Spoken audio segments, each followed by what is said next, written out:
I was standing in front of the glass wall of my office in downtown Seattle, watching the giant Christmas tree below flicker to life, when the memory hit me like a cold knife. People see me now, a calm, polished 27-year-old project director, but they don't know the truth. They don't know that on Christmas night, when I was 18, my father threw $10 in my face in front of the entire family and told me that was all I was worth. They don't know that I didn't cry. I smiled, because I had been waiting for that moment. I reached into my coat, pulled out an envelope I'd guarded for years, and handed it to him with a steady hand. He opened it. He froze. The room fell silent, and in less than a minute, the truth inside that envelope didn't just embarrass him. It destroyed everything he thought he controlled. I still remember the way the house smelled that night: cinnamon, roasted turkey, pine, and something else, something fake.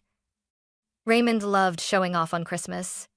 He made sure every ornament sparkled, every light was perfectly aligned, every guest overly impressed. But the perfection always stopped exactly where I stood. The long dining table stretched across the room, covered in a white tablecloth so expensive I wasn't allowed to touch it when I was younger. My relatives filled the chairs, laughing, clinking glasses, pretending we were a warm, united family. I took my usual seat, the last chair at the far end, where no one would notice if I disappeared. Raymond moved from person to person with exaggerated generosity. "A Rolex for you, Uncle Charles. A diamond bracelet for you, Aunt Meredith. I've Niseed. And for Nevity from Dow. And for the kids, don't worry. I've prepared envelopes for all of you." Everyone clapped. Everyone admired him. Everyone pretended not to see me. When he finally reached my end of the table, the noise slowly faded. I felt dozens of eyes sliding toward me, not out of concern, but curiosity, almost excitement, as if they were waiting for drama to unfold. Raymond stopped in front of me, hands in his pockets, a smirk pulling at the corner of his mouth. "Well," he said loudly, "I suppose it's your turn, Hazel." I looked up at him, refusing to lower my gaze. He pulled out a single crumpled $10 bill, held it between two fingers like something filthy, then flicked it toward me. It landed in my lap and slid onto the floor. Gasps. A few muffled laughs. Someone whispered, "Oh my God." Someone else whispered, "Again?" Raymond didn't care. "That's about what you're worth," he announced. "I mean, let's be honest, you're not my blood. I raised you out of kindness, not obligation." My chest tightened for a second, but only a second. Because I had expected this. Because I had practiced this moment in my mind for months. I picked up the $10 bill, brushed off imaginary dust, and set it on the table. "Thank you," I said calmly. The room froze. They wanted a breakdown. Tears, anger, humiliation. They didn't get any. Instead, I reached into my coat pocket and pulled out the envelope, thick, sealed, slightly worn at the edges. "I actually have something for you too," I said, sliding it toward him. Raymond chuckled. "What is this? A thank you letter for letting you live under my roof?" He tore it open dramatically, wanting everyone to watch. He read the first page. His face drained of color. His fingers trembled. The room grew so quiet I could hear the clock ticking on the mantel. What is this?" his wife Diane asked. But Raymond didn't answer. He couldn't, because in that envelope were the first pieces of truth he had spent 10 years trying to bury. And we had only just begun. When Raymond froze with the envelope in his hand, my mind drifted uninvited back to the years that brought me to this moment. People often assume childhood memories are warm, blurry, soft around the edges. Mine were sharp, crystal clear, cold. I was 7 when my mother, Linda Evans, passed away. I didn't fully understand what death meant, but I knew one thing. When Mom's laughter left the house, light left with her. Raymond wasn't always cruel. In the beginning, he tried, or at least he pretended. He would pat my shoulder awkwardly, serve me burnt pancakes, drive me to school in silence. But the kindness never lasted. It cracked slowly, like thin ice under heavy boots. First came the sighs, then the cold stares, then the sentences that felt like tiny cuts. "Hazel, don't touch that. Hazel, stop asking questions. Hazel, why can't you be more like Mason?" Ah, Mason Carter, Raymond's biological son. I was 12 when he was born. The moment the nurse placed him in Raymond's arms, I stopped existing. People say newborns cry when they enter the world. I think I cried silently when Mason entered mine. After that, my role in the Carter house became painfully clear. I was not a daughter. I was not family. I was convenient. I cooked simple meals when Diane was busy. I folded laundry. I babysat Mason after school. I cleaned up the messes no one else bothered to pick up. Raymond would pat Mason on the head and say proudly, "That's my boy." He never said anything close to that about me. Whenever relatives visited, they complimented Mason's shiny new toys, Mason's soccer trophies, Mason's private school uniform. They looked at me only long enough to say, "Oh, Hazel's here too," before turning back to their real interest. But the worst part wasn't the chores or the comparisons. The worst part was the silence, the kind that fills a house when someone has decided you're no longer worth talking to. For years, I tried to earn a place. I brought home straight A's. I won art contests. I took care of Mason with the patience of a saint. Nothing mattered. The first crack in the wall came when I was 15. It was late, nearly midnight, when I went up to the attic to look for an old blanket. The bulb flickered weakly, revealing dust-covered boxes, old suitcases, and one wooden chest pushed against the wall. I don't know what pulled me toward it. Instinct, maybe. Or desperation. Inside, wrapped in yellowed tissue paper, were letters my mother's handwriting, unmistakable even after so many years. The ink was faded, but her words felt alive. "My Hazel, if you find this someday, know that I love you more than anything. And know that some truths must wait until you are older." I remember sitting there on the attic floor, holding the letters while dust floated like snow in the air. My heart pounded, not from fear, but from something deeper, something awakening. In the same chest, beneath the letters, I found documents, financial statements, unfamiliar names, and a sealed note addressed to me. I wasn't old enough to open it yet, but even at 15, I could read between the lines. Mom had been hiding something big, something about me. But before I could explore further, I heard Raymond calling from downstairs. "Hazel, why aren't you done cleaning the kitchen?" I closed the chest gently, knowing I had uncovered the first edge of a truth I wasn't ready for but would someday need. And as I watched Raymond now, trembling at the dinner table while the envelope in his hand revealed the very secret he tried to bury, I realized my mother had spoken to me from the grave. She had warned me. She had prepared me. This moment wasn't an accident. It was the beginning of everything she wanted me to uncover. Most people remember their 18th birthday as a celebration: balloons, friends, a cake lit with candles.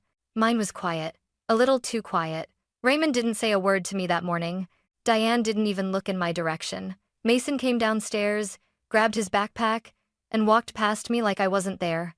It felt like any other day in the Carter house except for the strange weight in my chest, the feeling that something was coming.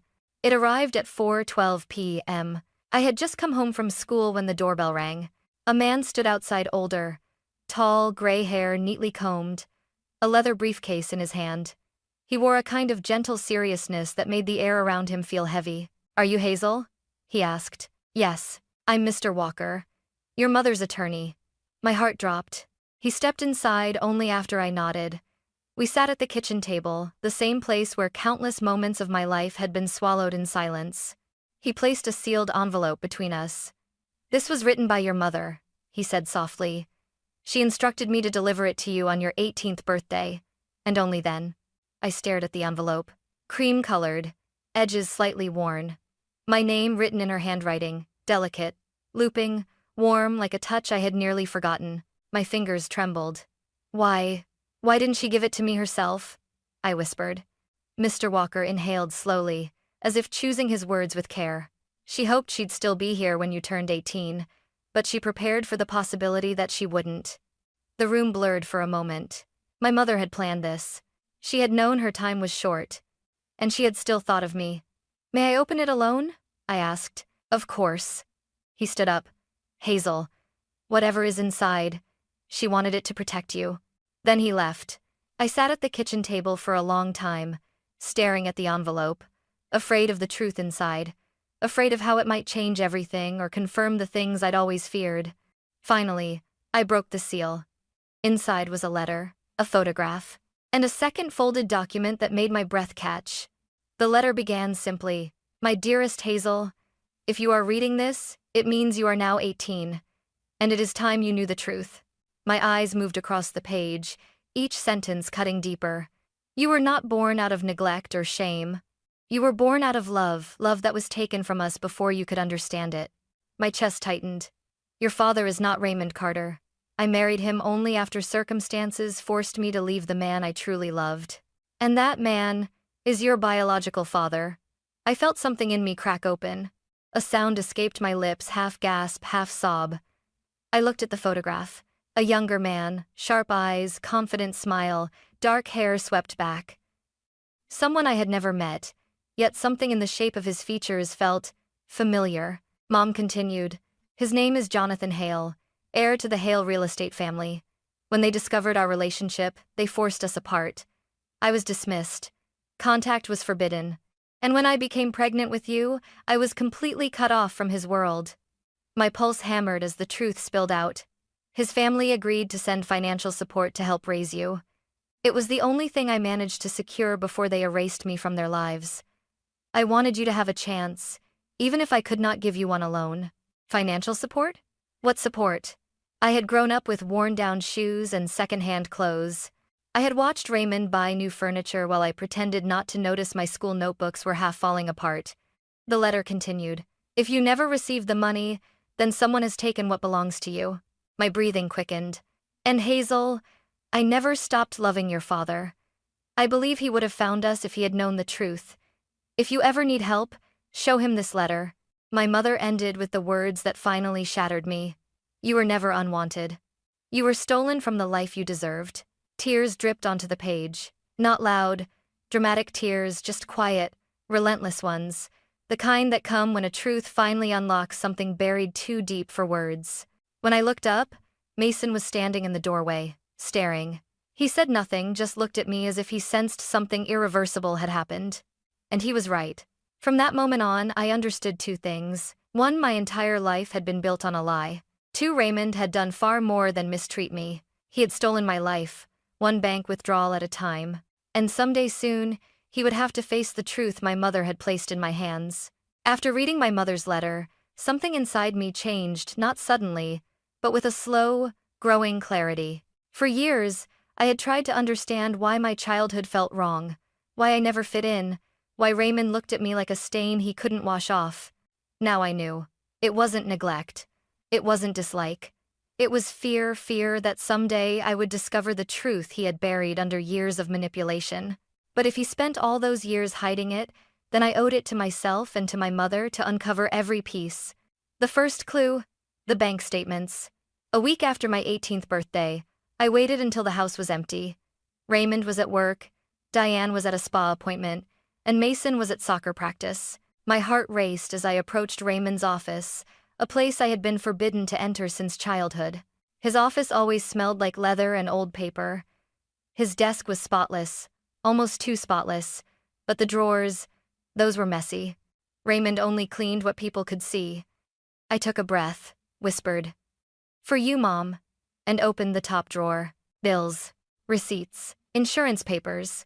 Nothing unusual. The second drawer was worse, random documents stacked without order. I was about to give up when I saw a thin folder tucked behind old invoices. It was labeled simply, "Transfers." My stomach dropped. Inside were sheets of bank statements, printed and clipped together in chronological order. I scanned the first page. A wire transfer. From Hale Estate Family Trust, to an account under Raymond's name. The date? 2 months after my mother left the Hale world. I flipped to the next page. Another transfer, and another. Monthly. Consistent. Large. Money meant for me. Money I never saw. Money that paid for Mason's summer camps, Diane's designer purses, Raymond's precious backyard renovation. My hands shook as I photographed every page with my phone. There was no anger yet, just a cold, eerie numbness. Because deep down, I already knew. The second clue, the locked cabinet. Raymond's office had a tall metal cabinet with a lock. I had seen him open it countless times, and I had also seen where he hid the key, behind a framed photo of him and Mason. The irony was almost laughable. Inside the cabinet were 3 binders. One caught my eye immediately. Its spine read, "Expenses." The kind of word that sounds innocent until you open the binder and see the truth. Page after page documented. Car purchases, jewelry receipts, home renovations, private school tuition, vacation packages. And next to many of them, written in Raymond's neat handwriting, were notes. Use transfer funds. It's not they cans of it preterias of rate, covered by trust. From H. H didn't stand for Hazel. It stood for Hale. He wasn't even subtle. I photographed every page. I wasn't crying. I wasn't angry. I wasn't even shaking anymore. I felt steady, calm, focused. Like I had been waiting for this moment my whole life. The third clue. The envelope he never meant to keep. As I closed the cabinet, something fell from the lowest shelf, a small envelope, yellowing at the edges. It had no label, but the handwriting on the front was unmistakable. My mother's. Inside was a short note. Just a few lines. Raymond, this money is not yours. It is for Hazel's future. Please don't misuse it. Linda. I pressed the paper to my chest, letting the weight of those words settle inside me. He had taken my mother's trust. He had taken my childhood. He had taken my future. And yet, she still believed he might do the right thing. She didn't know him like I did. The decision. When I finished gathering everything, I didn't scream. I didn't confront him. I placed all the documents into a new envelope, thicker, heavier, filled with years of betrayal, and hid it in my room. Not because I was afraid of him, but because I wanted the world to watch him fall. I wanted the lies he built his life on to shatter exactly the way he shattered mine. And the opportunity came sooner than I expected. Raymond loved an audience.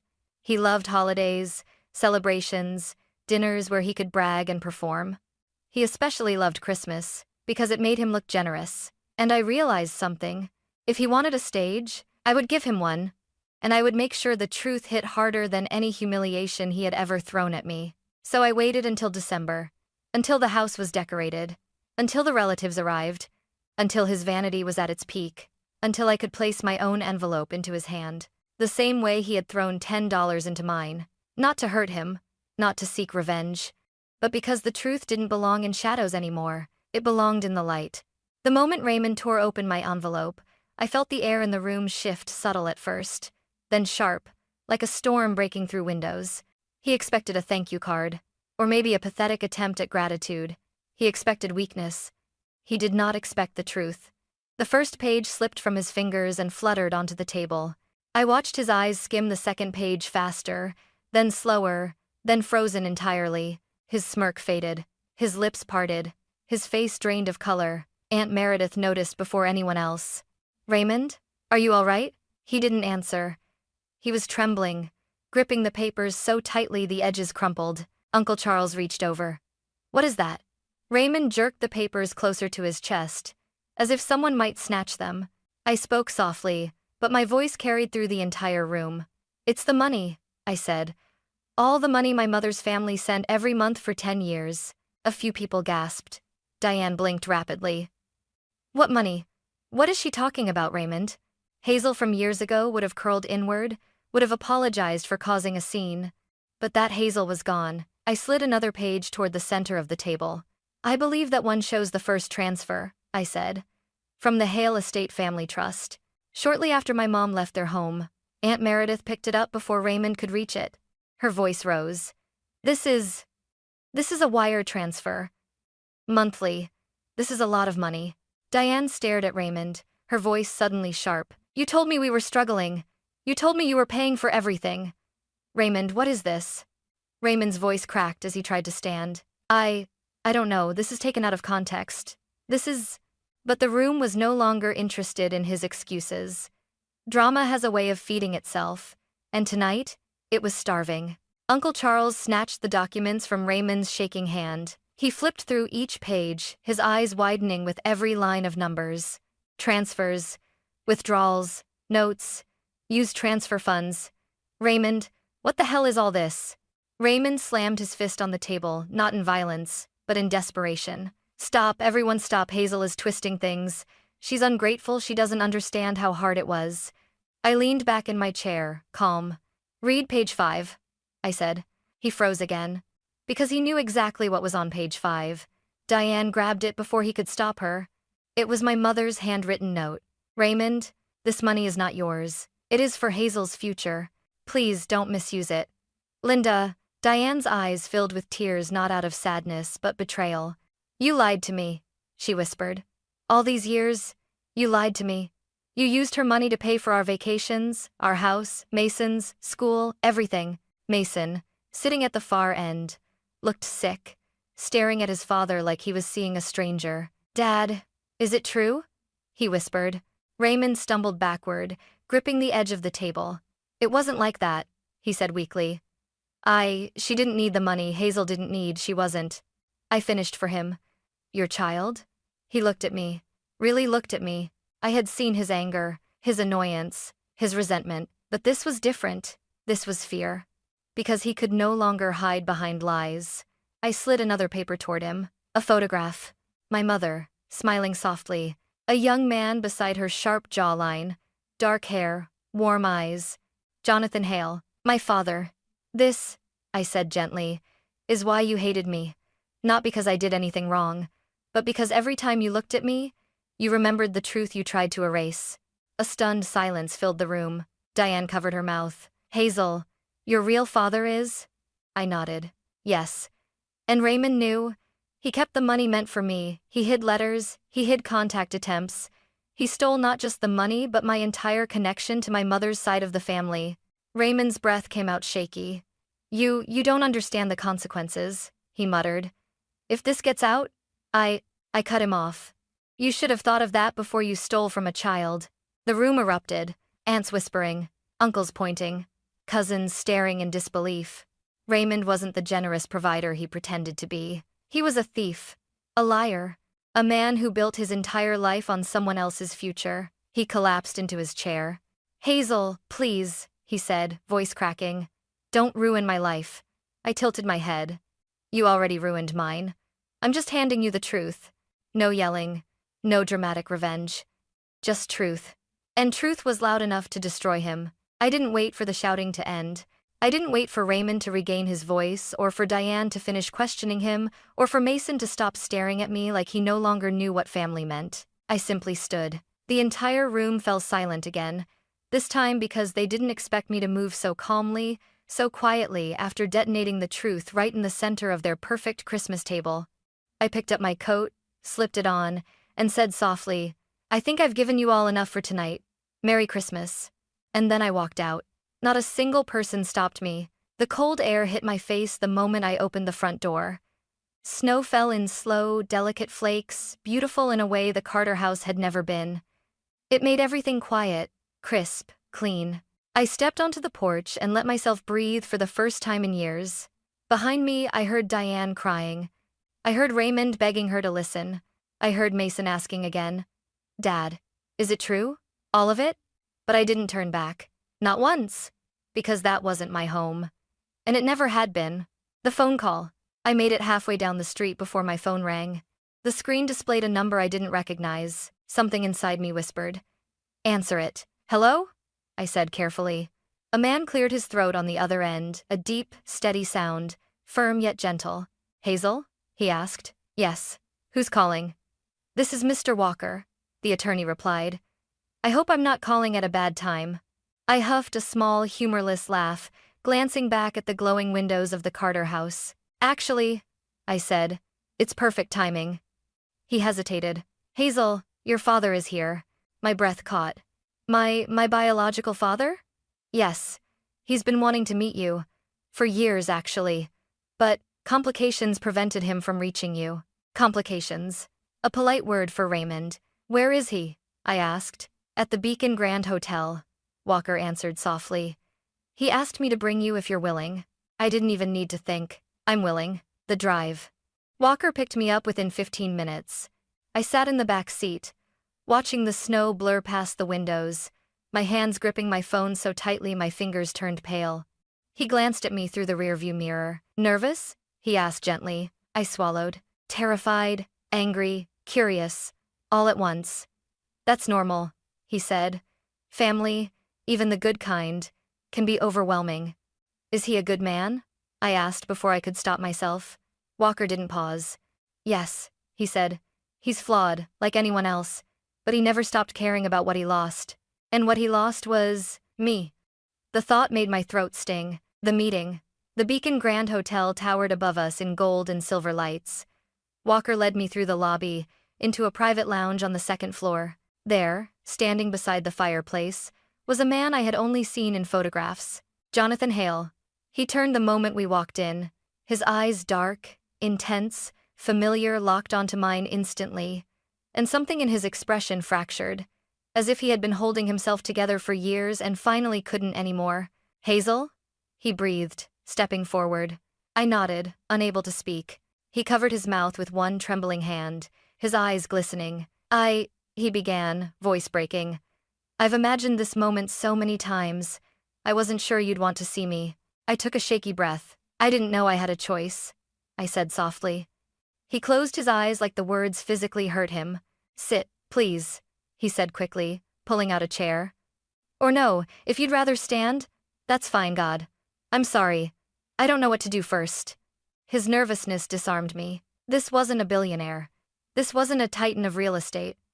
This was a father scared, hopeful, desperate to make up for lost time. I sat. He sat across from me, hands clasped tightly. "Before anything else," he whispered, "I want to apologize.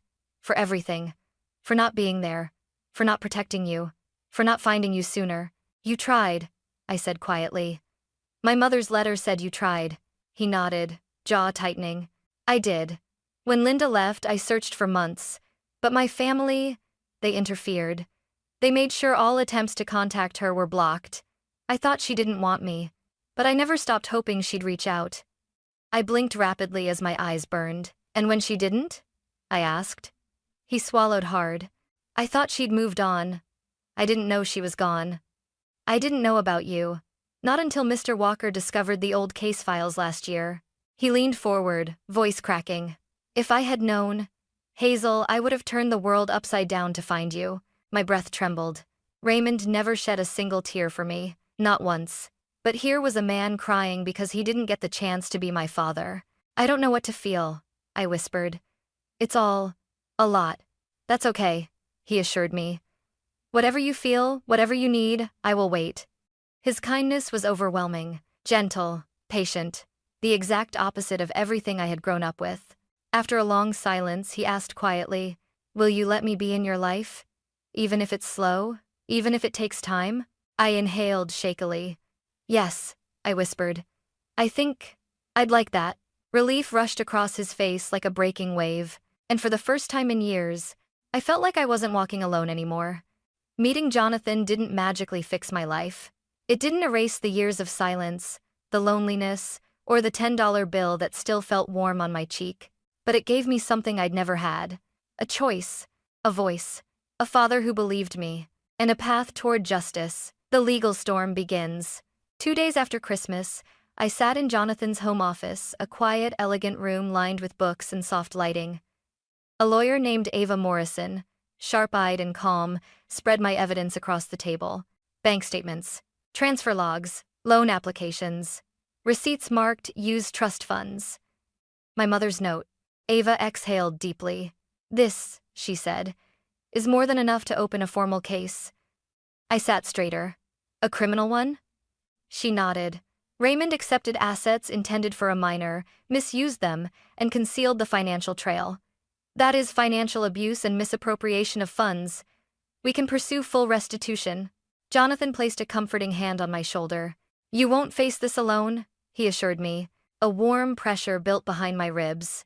Nobody had ever said that to me before. The summons. On the morning of January 4th, Raymond Carter received a legal summons. He tried to call me 9 times. I didn't answer. He tried texting. "Hazel, what did you do? We can talk about this. Don't ruin everything." But I had already ruined everything from his perspective by telling the truth. 2 days later, Ava notified us of the date for a preliminary mediation meeting. Not quite a trial, but the step before one. Jonathan insisted on coming. Ava insisted on preparing me. I insisted on not being afraid. The meeting room.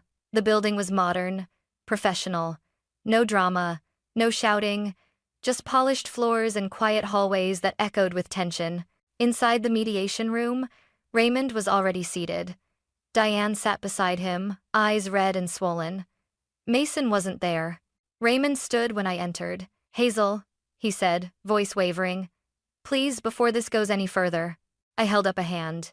Let's wait for the mediator. Jonathan stepped forward next to me, tall, calm, steady. Raymond flinched at the sight of him. You? He whispered.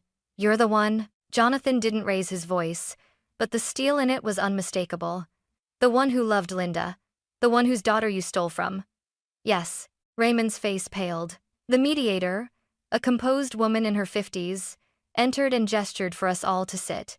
We are here to discuss the financial discrepancies and potential resolution before this becomes a court case, she said. Ava spoke first, sliding a binder toward the mediator. We have documented evidence of over a decade of transfers intended for Hazel Evans. Funds were intercepted, redirected, and used for personal expenses by Mr. Carter. Raymond clenched his fists. I didn't steal anything. Ava didn't flinch. We have receipts in your handwriting stating otherwise. Diane turned slowly toward her husband. You told me that money was from your job bonuses. Raymond swallowed hard. Diane, listen. Did you lie to me for our entire marriage? She whispered. Silence. The mediator folded her hands. Mr. Carter, do you acknowledge these documents belong to you? Raymond's jaw tightened. Yes, but, Jonathan interrupted quietly. You stole what belonged to my daughter. You kept her from me. You let her grow up believing she was unwanted and unsupported while using her trust money to fund your luxuries. Raymond shot up from his seat. You don't understand. Linda left. She ran away and dumped Hazel on me. Something inside me snapped, but not with anger. With clarity, I stood. My mother didn't dump me, I said, voice steady. She trusted you. She believed you would protect me. She believed you would honor her. Raymond's voice broke. I tried, Hazel. You don't know how hard it was. Hard? I repeated. Hard for you? I grew up wearing secondhand clothes while you bought new cars. I ate leftovers while you took vacations. I studied in silence while you treated Mason like a prince and me like a burden. He shook his head, tearing up. Hazel, please. I made mistakes, but I'm still your father. No, I said, quiet but firm. You're the man who raised me. But a father? A father protects. A father tells the truth. A father doesn't steal a child's future. Jonathan's gaze softened as he looked at me, proud, steady. Ava opened the final binder. Our proposal is simple, she said. Full financial restitution, plus penalties for misuse of a minor's assets. If Mr. Carter refuses, we proceed to formal charges. Raymond's face collapsed. Hazel, please, he pleaded. I'll lose everything. I exhaled slowly. So did I whispered. And I was just a child. The agreement. After 3 hours of negotiation and Diane breaking down, realizing the depth of Raymond's lies, Raymond signed the restitution agreement. He would pay back everything he had taken, plus legal penalties, plus emotional damages, plus interest accumulated over a decade. His hands shook as he signed. It was the first time I had ever seen Raymond defeated, not by me, not by anger, but by truth. When the meeting ended, he attempted to approach me. Hazel. I'm sorry, he whispered. I paused, searching his face. I believe you're sorry, I said gently. But I can't give you what you want. Forgiveness isn't something you get to claim because you regret the consequences. It's something you earn by changing who you are.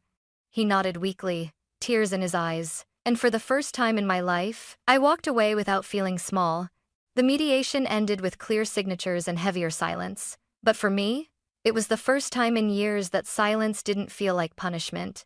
It felt like space to breathe, to rebuild, to exist without apology. Jonathan insisted on driving me home, not to the Carter house. I never planned to step inside that place again, but to his home, the Hale residence, nestled in a quiet, snowy part of the city. As we pulled up, the house glowed with soft golden lights. Nothing extravagant, nothing cold, just warm, solid, peaceful. When I stepped out of the car, Jonathan hesitated before speaking. Hazel, he said quietly, if you want, you can stay here, just until you figure things out. A part of me wanted to protest, to insist I didn't want charity or pity. But I saw his expression. It wasn't pity, it was hope, longing, the kind of longing only a father who'd lost 18 years could feel. So I nodded. Okay, I whispered. I'll stay. Jonathan smiled, small, relieved, emotional in a way he tried to hide. Welcome home, sweetheart. And for the first time in my entire life, I believed those words. a new beginning. The following weeks were quiet but transformative. Jonathan gave me a room with large windows facing the snowy garden, warm blankets, a desk by the window, a sense of belonging. I woke up every morning unsure whether everything had been a dream. But then I'd walk downstairs and see Jonathan sitting at the kitchen island, reading the newspaper, looking up with a smile the moment I appeared. "Good morning, Hazel." 2 simple words. But they healed something deep in me. He never asked me to call him Dad, not even once. He didn't push. He didn't demand anything. He simply showed up, every day, consistent and gentle. Healing doesn't happen loudly. It happens in small moments like these. Work, growth, and slowly finding myself. Jonathan didn't offer me a position in his company on a silver platter. Instead, he said, "If you want to work with me, you'll start where everyone else starts. And you'll rise only because you've earned it." I respected that, more than he realized. So I joined Hale Real Estate as an entry-level assistant, filing documents, handling schedules, learning how buildings were designed, financed, and brought to life. There were whispers, of course. "That's the boss's daughter. She'll get promoted in a week. Watch, she won't last." But I stayed. I worked. I proved myself. And slowly, the same people who doubted me started asking me for help, for advice, for guidance. I didn't need to be Mason. I didn't need to be Raymond's burden. I didn't need to be the forgotten girl at the end of the Christmas table. I was Hazel Evans, Hazel Hale. Whichever name I chose, I finally belonged to myself. Closure with Mason. One cold February afternoon, my phone buzzed. It was Mason. "Can we talk, please?" For a moment, I considered ignoring him. But healing isn't always about walking away. Sometimes it's about understanding. We met at a small cafe near my new home. He looked nervous, hands in pockets, gaze down, shoulders slumped. "Hazel, I didn't know," he said immediately. "I didn't know Dad did all that. I didn't know about the money or the letters or the trust. I'm so sorry." His voice cracked, something I'd never seen from him. "I was a kid," I said quietly. "And so were you. I don't blame you for what your father did." He looked up sharply, hope flickering in his eyes. "Does that mean we're okay?" I shook my head gently. "We're not enemies, Mason. But we're not what you want us to be either. Not yet. Maybe someday. But right now, I'm building something new." "So, Kenneth was there." He nodded slowly, accepting the boundary. "Thank you," he whispered. And for the first time, I saw the boy he could have been. If he had grown up in a home that taught honesty, not appearances. Christmas. Again. But different. The following December, nearly a year after I walked out of the Carter house, Jonathan invited me to join the Hale family Christmas dinner. The house was decorated beautifully, but not extravagantly. Soft lights, a pine-scented candle, a fire crackling in the hearth. When I walked into the living room, Jonathan stood by the tree, holding a wrapped gift. He approached me, smiling. "You know," he said softly, "last Christmas, I didn't even know you existed. This year, I can't imagine this home without you." My throat tightened. He handed me the gift. Inside was a delicate silver necklace, simple, elegant, with a tiny charm shaped like an open door. "It's symbolic," he said, "for new beginnings, and for the door that should have never been closed to you." I didn't realize I was crying until he stepped forward and gently hugged me. No pressure, no expectations, just warmth. "Hazel," he whispered, "whatever you lost, whatever pain you carried, I'm here now, and I'm not going anywhere." I rested my forehead against his shoulder. "I know," I breathed, "the real ending." Later that night, I stepped outside onto the balcony. Snow drifted quietly, softening the world around me. I looked up at the sky and whispered, "Mom, I found him. I found myself. I found home." No $10 bill. No humiliation. No lies. Just truth, justice, and a future that finally felt like mine. And that was the Christmas when my life didn't fall apart. It finally fell into place.